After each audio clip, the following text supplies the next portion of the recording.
வணக்கம். நான் Krishnaraj. God is in this dimension அப்படின்னு நம்ம சொல்கிறோம். அதாவது கடவுள் அப்படிங்கிற ஒரு philosophical ஐடியா. வெளிப்படையாக சொல்லணும்னா இப்போ வரைக்கும் கடவுள்ன்றது காற்று மாதிரி தான், நம்மளால் உணர முடியும். ஆனால் அது உண்மையா, அது ஃபிசிக்கலாக நம்மளால் பார்க்க முடியுமான்னு கேட்டால் மிகப்பெரிய கேள்விக்குறி அண்ட் டிபேட்டபிள் அப்படி தான் நம்ம சொல்லணும். ஏன்னா யாருடைய மத நம்பிக்கைகளையும் நம்ம புண்படுத்த விரும்பலை. ஸோ கடவுள் தன்மை ஆர் கடவுள் அப்படிங்கிறது ரெண்டு வேற வேற. இப்போ கடவுள் தன்மைங்கிறது எல்லாருக்கிட்டேயும் இருக்கு.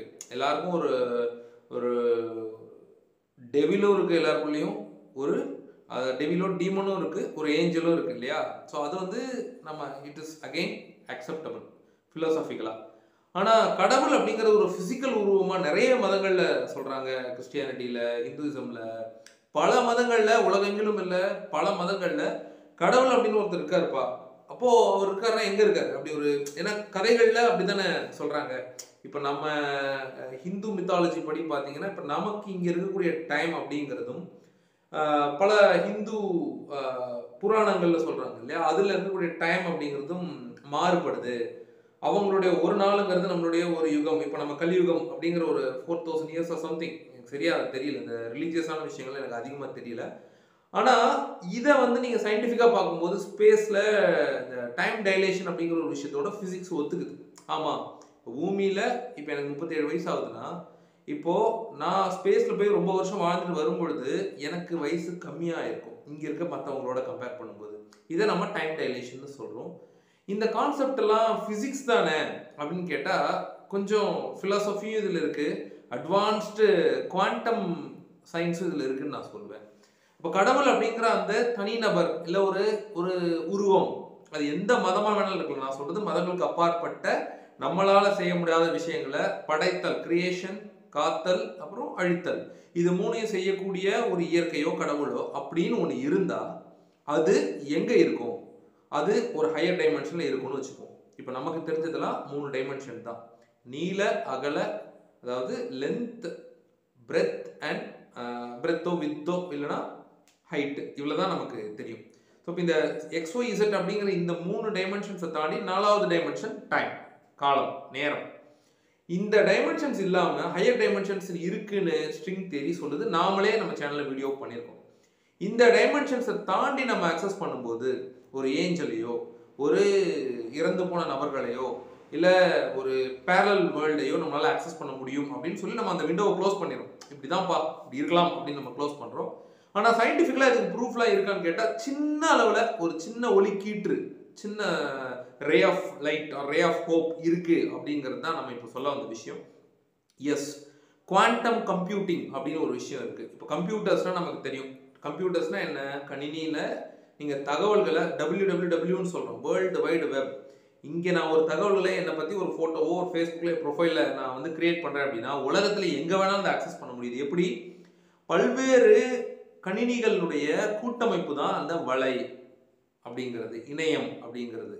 ஸோ அதனுடைய இணைப்பை தான் நம்ம இணையம்னு சொல்கிறோம், இன்டர்நெட் அப்படின்னு சொல்கிறோம். இதை டேட்டாவாக ஸ்டோர் பண்ணுறாங்க, அதாவது ஜீரோஸ் அண்ட் ஒன்ஸ் டிஜிட்டலாக, அதாவது பிட் அப்படின்னு சொல்கிறோம். பிட், கேபி, எம்பி, ஜிபி இப்படிலாம் சொல்கிறோம் இல்லையா, இது எல்லாமே அந்த பிட்டினுடைய அந்த இன்ஃபர்மேஷனுடைய யூனிட்ஸ் தான். இதெல்லாம் எல்லாருக்கும் தெரியும் தானே, புதுசாக என்ன சொல்கிறீங்க அப்படின்னு கேட்டிங்கன்னா, இந்த பிட்ஸ்க்கு பதிலாக கியூபிட் அப்படின்னு ஒரு கான்செப்ட் இருக்கு. கியூபிட் அப்படின்னா குவாண்டம் கம்ப்யூட்டிங்க்கு யூஸ் பண்ணக்கூடிய ஒரு இன்ஃபர்மேஷனுடைய யூனிட், சின்ன யூனிட். கம்ப்யூட்டர்னா ஃபிசிக்கலாக நம்ம பார்க்கக்கூடிய ஒரு கம்ப்யூட்டர், டிஜிட்டலாக ஜீரோஸ் அண்ட் ஒன்ஸை மட்டும் கண்டெயின் பண்ணியிருக்கக்கூடிய கம்ப்யூட்டர்ஸ் தான் நமக்கு பரிச்சயமான. கடந்த ஒரு 50 ஆண்டுகளா, ஏன் ஒரு அபாக்கஸ் கண்டுபிடிச்ச காலத்துலேருந்து ஒரு 100 ஆண்டுகளானே நீங்கள் வச்சுக்கோங்க. பிளேஸ் பாஸ்கல் அப்படிங்கிற ஒருத்தர் அபாக்கஸ்ங்கிறத ஆரம்பிச்சு அதுலேருந்தே கூட நீங்கள் வச்சுக்கோங்க. ஸோ அப்பையிலேருந்து இப்போ வரைக்கும் நமக்கு கம்ப்யூட்டர்ஸ் அப்படின்னாலே அது ஃபிசிக்கலான ஒரு விஷயமா, ஃபிசிக்கலாக டேட்டாவை ஸ்டோர் பண்ணக்கூடிய, பரப்பக்கூடிய, எப்போ வேணாலும் ஆக்சஸ் பண்ணக்கூடிய ஒரு விஷயமா தான் இருக்குது. இப்படி இல்லாமல் ஏன் இதை சொல்கிறேன் அப்படின்னா, இந்த பிட்ஸ் அப்படிங்கிறது ஜீரோஸ் அண்ட் ஒன் அப்படிங்கிற ஒன்று, அந்த பிட்டுங்கிறது ஜீரோங்கிற நிலையில் இருக்கும், இல்லை 1 அப்படிங்கிற நிலையில் இருக்கும். இப்படி தான் நம்ம மொபைலில் யூஸ் பண்ணக்கூடிய ஆப்ஸ், மொபைல் யூஸ் பண்ணக்கூடிய குரோம் எல்லாமே இந்த உலகம் முழுக்க இன்னைக்கு டிஜிட்டலைஸ் ஆகிருக்கு. அப்படின்னா அதுக்கு காரணம் இந்த பைனரி சிஸ்டம் தான், பைனரி கோட்ஸ் தான். இந்த பைனரி கோட்ஸும் நம்மளுடைய இந்த கடவுள் அப்படிங்கிற இந்த ஹையர் டைமென்ஷனல் பீயிங் நம்ம வச்சுப்போம். ஒரு உதாரணத்துக்கு இந்த விஷயங்களும் கனெக்ட் ஆக முடியுமா அப்படின்னு நம்ம பார்க்கும்போது ஆச்சரியம் அளிக்கிற வகையில குவாண்டம் பிசிக்ஸ்ல இதுக்கான அந்த கியூபிட்ஸ்ல பதில் இருக்கு அப்படின்னு சொல்றாங்க. இப்போ நிறைய பேர் கேட்பாங்கல்ல, நம்மளால ஏன் ஏலியன்ஸை தொடர்பு கொள்ள முடியல, நம்மளால ஏன் வந்து இறந்து போனவங்களை தொடர்பு கொள்ள முடியல, நம்மளால ஏன் கடவுளை தொடர்பு கொள்ள, சில பேர் தொடர்பு கொண்டிருக்கெல்லாம் சொல்லுவாங்க, அதெல்லாம் வேற. பட் சயின்டிஃபிக்கலா ப்ரூஃப் இருக்கா இன்னைக்கு வரைக்கும் அப்படி ஒரு விஷயம் நடந்திருக்காப்பா, அப்படி ஒரு எக்ஸ்பெரிமெண்ட்ல ப்ரூவ் பண்ணி ஒரு ஏஞ்சல் கிட்டயோ, ஒரு கடவுள் கிட்டயோ, ஒரு இறந்து போன நபர் கிட்டயோ, ஒரு ஹையர் டைமென்ஷன் பீயிங் கிட்டயோ நான் பேசினேன் அப்படிங்கிறதுக்கு அறிவியல் உலகம் மதிப்பு கொடுத்து அதுக்கு வேல்யூ கொடுத்துருக்கான்னு கேட்டா இப்போ வரைக்கும் இல்லை. ஸோ கியூபிட்ஸ் அப்படிங்கிற ஒரு விஷயம் என்னன்னா, அந்த பிட் ஆஃப் இன்ஃபர்மேஷன் அப்படிங்கிறது 0 இல்லைன்னா 1 அப்படிங்கிற நிலையில இருக்கணுங்கிறது மட்டும்தான் நம்மளுடைய இன்றைய புரிதல். இப்போ வரைக்கும் நமக்கு இருக்கிற அறிவியல் புரிதல் அதுதான். ஆனா இந்த கியூபிட்ஸ் அப்படிங்கிறது நமக்கு ஆச்சரியம் அளிக்கிற வகையில அது ஒரே நேரத்துல 0வாகவும் இருக்கு, 1ஆவும் இருக்கு. இது ரெண்டுத்தையும் சூப்பர் இம்போஸ் பண்ணி ஒன்று மேல ஒன்று இணைஞ்ச ஒரு நிலையிலையும் இருக்கு அப்படிங்கிறத 2013ல கண்டுபிடிச்சிருக்காங்க. ஸோ இது வந்து புது விஷயம் கிடையாது. இந்த கியூபிட்ஸ் எப்படி உருவாக்குறாங்க? கியூபிட்ஸ் அப்படிங்கிறது குவாண்டம் கம்ப்யூட்டர்ஸுடைய ஒரு இன்ஃபர்மேஷன் சோர்ஸ் தான். இது எப்படி உருவாக்குறாங்க? எலக்ட்ரான்ஸை பயன்படுத்தி உருவாக்குறாங்க, ஃபோட்டான்ஸை பயன்படுத்தி உருவாக்குறாங்க அப்படிங்கிறது நம்மளுடைய எளிமையான புரிதலா இருக்கும். இந்த ஆராய்ச்சியில இந்த குவாண்டம் கம்ப்யூட்டர்ஸை பயன்படுத்தி மட்டுமே நம்மளுடைய ஹையர் டைமென்ஷன்ஸ், நான் திரும்பவும் நான் பல வீடியோஸ்ல என்னோட வீடியோஸ்ல சொல்லியிருக்கேன், இந்த டியூப்லைட் இருக்கு, பக்கத்துல ஒரு பல்லியோ ஒரு பூச்சி இருக்குன்னு வச்சுக்கோங்களேன், அதுக்கு அது ஒரு வெளிச்சமா மட்டும்தான் தெரியும். பிசிக்கல் ஆப்ஜெக்டா ஏதோ ஒரு வெளிச்சம் அப்படின்னு மட்டும்தான் தெரியும். அதுக்கு பின்னால் இருக்கக்கூடிய அதனுடைய டைமென்ஷன்ஸோ அதனுடைய பேராமீட்டர்ஸோ அதுக்கு தெரியாது. அப்படிதான் மனிதர்களாடைய நாம இந்த 3 டைமென்ஷனல் வேர்ல்டை தாண்டி நம்ம பல டாக்டர் கபிலன் மாதிரியான எக்ஸ்பர்ட்ஸ் கூட இதை பத்தி பேசியிருக்காங்க. Is president of Delta Physics, is based in Chennai, is a hypnotist. அவர் இந்த மாதிரி அமானுஷ்ய விஷயங்கள், பெரனாமல் விஷயங்கள், பிசிக்ஸ் சார்ந்த விஷயங்கள், சித்தர்கள், இந்த மாதிரி விஷயங்கள்லாம் நிறைய செய்யறாங்க. ஸோ அப்படி ஒரு குவாண்டம் கம்ப்யூட்டிங் மூலமா இதை செய்ய முடியும் அப்படிங்கிறத அவரும் அவருடைய வீடியோஸ்ல பல முறை சொல்லியிருக்காரு. பிசிக்கலா இப்போ இந்த மாதிரி ஒரு மொபைல் இருக்கு அப்படின்னா, இந்த மொபைல் இது ஒரு பிசிக்கல் சிஸ்டம் இல்லையா? குவாண்டம் கம்ப்யூட்டர்ஸ் வந்து இந்த பிசிக்கல் சிஸ்டமுடைய மாலிக்யூல்ஸையும் இதுக்குள்ள இருக்கக்கூடிய கெமிக்கல் காம்பனன்ட்ஸையும் டிஸ்டர்ப் பண்ண முடியும். வெளிப்படையா சொல்லணும்னா, இப்போ நான் இங்கே கையில வச்சிருக்கேன், இப்படி கையில எடுத்து வைக்காம என்னால் இதை மூவ் பண்ணவே முடியாது. ஆனா இந்த கியூபிட்ஸ் அப்படிங்கிற இந்த நிலையில இந்த மொபைலை என்னால் பிசிக்கலா டிஸ்டர்ப் பண்ண முடியும். இது வந்து மேஜிக்கா, டெலிபோர்டேஷனா, இல்லை டெலிகைனசிஸா அப்படின்னு கேட்டீங்கன்னா அதுக்கும் இதுக்கும் கூட தொடர்பு இருக்குன்னு நான் சொல்லுவேன். எளிமையா நீங்க சொன்ன எதுவுமே இந்த 8 நிமிஷமா நீ சொன்னது எனக்கு எதுவுமே புரியலப்பா அப்படின்னு நீங்க சொல்றீங்கன்னா, இன்ஃபர்மேஷனை ஒரு இடத்துல இருந்து இன்னொரு இடத்துக்கு கடத்துறதுக்கு டிஜிட்டல் 0 and 1 நம்ம பயன்படுத்துறோம். இன்னைக்கு நம்ம யூஸ் பண்ணக்கூடிய எல்லா எலக்ட்ரானிக் இன்ஃபர்மேஷன் கேஜெட்ஸும் அப்படிதான். இந்த உலகத்துல இருக்கக்கூடிய ரியாலிட்டிங்கிறது ஒன்னா இருக்குது. நம்ம எல்லாருக்குமே இந்த ரியாலிட்டி ஒருத்தருக்கு ஒருத்தர் நம்மளுடைய பர்செப்ஷன் அப்படின்னு ஒன்று இருக்கும்ல. இப்போ நம்ம இங்க இது ஒரு இந்த 12B படம் மாதிரி பஸ்ல ஏறினா ஒரு ஸ்டோரி, பஸ்ல விட்டு இறங்கினா ஒரு ஸ்டோரி, ஒரு ஃபிக்ஷியஸா ஒரு கதை பண்ணியிருப்பாங்கல்ல. அந்த மாதிரி இப்போ நான் வந்து BE பயோமெடிக்கல் படிச்சிருக்கேன். பயோமெடிக்கல் படிச்சு என்னுடைய லைஃபுடைய கிராஃப் ஒரு மாதிரி இருக்கு. அதுவே நான் வேற ஏதாவது ஒரு டிகிரி படிச்சிருந்த இதே கிருஷ்ணராஜ், இதே ஏஜ் உள்ள இதே தன்மை கொண்ட ஒரு கிருஷ்ணராஜ்ங்கிற ஒரு நபர் வேற ஒரு டிகிரி படிச்சு வேற ஒரு சூழல வளர்ந்துருந்தா அவருடைய வாழ்க்கை வேறையா இருக்கும். இதை நம்ம புரிஞ்சுக்க முடியுதுல. இந்த மாதிரி வேற ஒரு பேரலல் யூனிவர்ஸோ வேற ஒரு மல்டிவர்ஸ்ல வேற ஒரு ரியாலிட்டியில நாம வாழக்கூடிய வாழ்க்கைய நம்மளால தொடர்பு கொள்ள முடியலைங்கிறதுனால அது இல்லைன்னு நம்மளால சொல்ல முடியாது. அப்படிதான் கிரியேட்டர் அப்படிங்கிற அந்த காட் அப்படிங்கிற அந்த கான்செப்டை நம்பாதவங்க கூட, எனக்கு வந்து எஸ் இயற்கைன்னு ஒன்று இருக்கு, நமக்கு மேல ஏதோ ஒரு சுப்ரீமசி இருக்கு, நம்ம செய்யற விஷயங்கள் தான் நமக்கு திரும்ப வருது. நாம ஒருத்தர் செல்ஃப்லெஸ்ஸா ஒருத்தர் நல்லா இருக்கணும் வித்தவுட் எனி எக்ஸ்பெக்டேஷன்ஸ், செல்ஃப்லெஸ்ஸா நம்ம நல்லா இருக்கணும் நம்ம நினைச்சோம் அப்படின்னா கண்டிப்பா நமக்கு நல்லது நடக்கணுங்கிறது ஒரு கான்செப்ட். அதே மாதிரி நம்ம வெளியே நார்மலா இருந்துட்டு உள்ளுக்குள்ள ரொம்ப ஒரு வன்மமா ஒருத்தவங்களை பார்க்குறோம் அப்படின்னா அதுக்கான கான்சிக்வன்சஸையும் நம்ம ரொம்ப பிலாசபிக்கலா பேசணும்னு நினைக்காதீங்க. இதுதான் கர்மா அப்படின்னு சொல்றாங்க.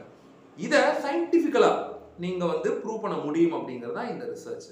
ஸோ ஒரு பிட் ஆஃப் இன்ஃபர்மேஷன் அப்படிங்கிறது ப்ராப்ளம் சால்விங், மேத்தமேட்டிக்ஸ்ல வந்து இந்த ஃபோரியர் டிரான்ஸ்ஃபார்ம்லாம் இருக்கு. இந்த ஃபோரியர் டிரான்ஸ்ஃபார்ம் அப்படிங்கிறது இந்த குவாண்டம் கம்ப்யூட்டிங்கோட நெருங்கிய தொடர்பு கொண்ட ஒரு விஷயம். ஸோ எளிமையா ஒரு இன்ஃபர்மேஷனை ஒரு இடத்துக்கு கடத்துறதுங்கிறது இன்னைக்கு டிஜிட்டல் உலகத்துல 0s-ஆவும் 1s-ஆவும் இருக்கு. ஒரு நேரத்துல இப்போ வந்து டைம் 9:30 PM. இந்த 9:30 PM நான் ஒரு பிக்சர் ஓப்பன் பண்ணி பார்க்குறேன்னு வச்சுக்கோங்க, அந்த பிக்சருக்கான இன்ஃபர்மேஷன் எனக்கு 0 and 1s அப்படிங்கிற காம்பினேஷனில் கிடைக்கும் டிஜிட்டலாக. அந்த 0 அப்படிங்கிறது ஒரு நிலையான தன்மை, 1ங்கிறது ஒரு நிலையான தன்மை. ஆனால் ஒரு சில பொருட்களை பயன்படுத்துறதன் மூலமாக, இந்த குவாண்டம் கம்ப்யூட்டிங் மூலமாக, நான் சொன்ன அந்த கியூபிட்ஸை அதனுடைய சோர்ஸ் படி அந்த கியூபிட்ஸில் ஒரே நேரத்தில் இன்ஃபர்மேஷன் 0வாகவும் இருக்குது 1ஆகவும் இருக்குது. ஸோ ஒரு ஃபிசிக்கல் ரியாலிட்டி நாம் இப்போ வரையும் புரிஞ்சிட்டு இருக்க ஒரு விஷயத்தையே சேலஞ்ச் பண்ணக்கூடிய ஒரு விஷயமா இருக்கிறதுனால, ஒருவேளை கடவுள் தன்மையோ இந்த டைமென்ஷனல் டிராவல்ஸ் அப்படிங்கிறதோ ஒரு பரிமாணத்திலிருந்து இன்னொரு ஒரு பரிணாமத்திலிருந்து ஒரு பரிமாணத்திலேருந்து இன்னொரு பரிணாமத்துக்கு டிராவல் பண்ண முடியும். ஏன்னா நிறைய பேர் their lost their near and dear. அப்படி இப்போ என்னுடைய யூடியூப் சப்ஸ்கிரைபர்ஸ்லேயே ஒருத்தவங்க இருக்காங்க, பேர் சொல்ல நான் விரும்பல, ஆனால் அவங்க வந்து டைம் ட்ராவலை பற்றி ரொம்ப அதிகமாக என்கிட்ட கேட்பாங்க.